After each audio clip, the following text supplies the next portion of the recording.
In this video, I would like to give a broad view on the nature of permaculture. Uh, in my view, permaculture is speculative agriculture or speculative gardening. And speculative for Hegel means you have an immediate thought or object. You negate this immediacy. This is the movement of mediation, of reflection. You bring forth an other out of this immediate presence. And for instance, the empirical sciences start with the world of observation, the given phenomena, and they reflect upon the phenomena and they produce the reverse image of the phenomena, which are the laws, the forces of nature, the laws of physics and chemistry. So they bring forth a reflection of it. But then you have a duality. And speculative means out of this dualistic view to unite the immediate and the mediation and to go back to immediacy through the mediation of the reflective moment, the moment of der Verstand, or the understanding.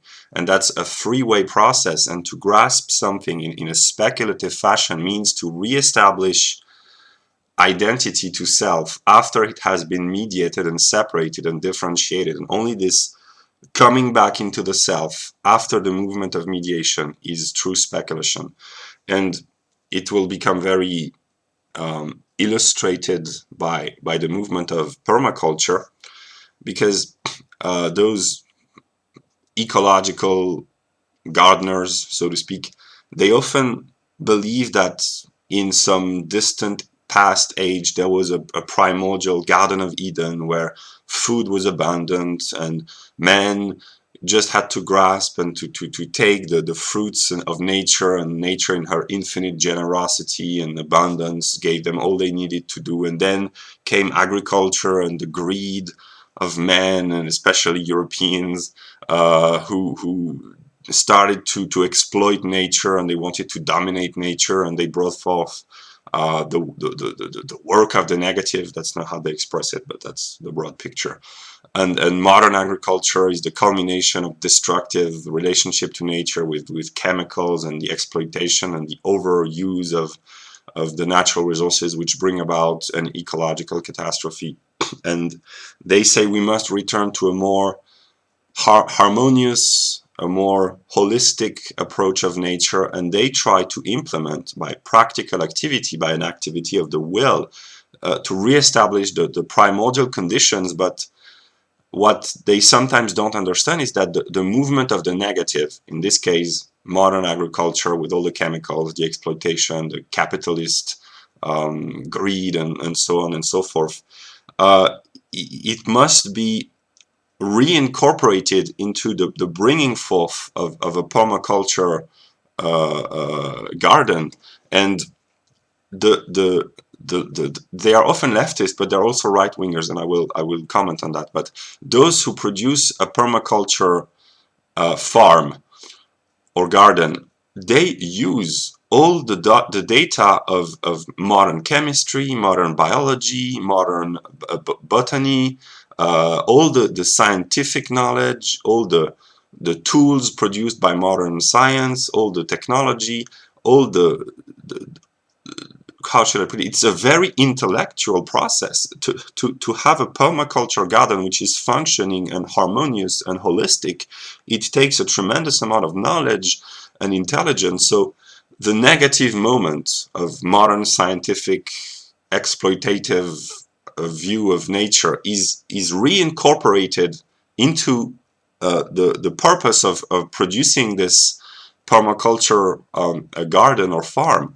So the negative is not just left aside, it is reincorporated within the process, and a true permaculture garden or farm is what Hegel and Kant call an idea. An idea is a conceptual totality whose idea, whose principle shines in every part, in every moment of the totality. It's the principle which shapes and determines all the aspects, all the moments, all the particulars, all the determinations within the whole. So it's the whole made manifest in all the parts. And in a permaculture garden, the idea, which is only for the mind, the idea planted into the world of nature by the agriculture, the farmer, or the ecologist, or the gardener, I don't know how you call it,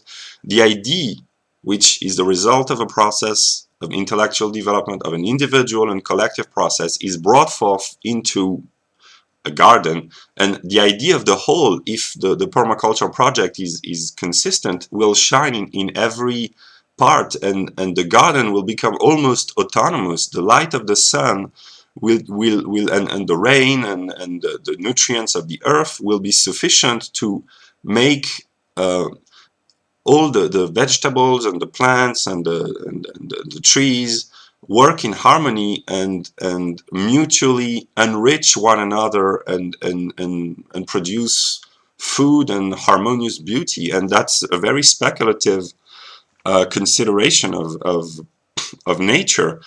And permaculture has also the specificity of uniting both the left and the right. We think, oh, it's a trick for leftists, but the leftists who have been plunged into permaculture, often they are not as leftist as you might think. And the right-wingers who have gone through the path of the negative and despaired about the modern conditions of existence, they found a refuge in permaculture. They say we should abandon this decadent society, and they become leftist in a way, but with a right-wing mindset. So the opposites coincide, and this is a divine unity in a way. And yeah, so permaculture is very deep, very profound, very speculative, and it's a way for those who are not familiar with Hegel's philosophy to understand the broad picture. And yeah, that's what I had to share about this. And I hope that if there are followers or fans of permaculture, that they will get interested in Hegel's philosophy, and because Hegel's philosophy is interested in them. So yeah.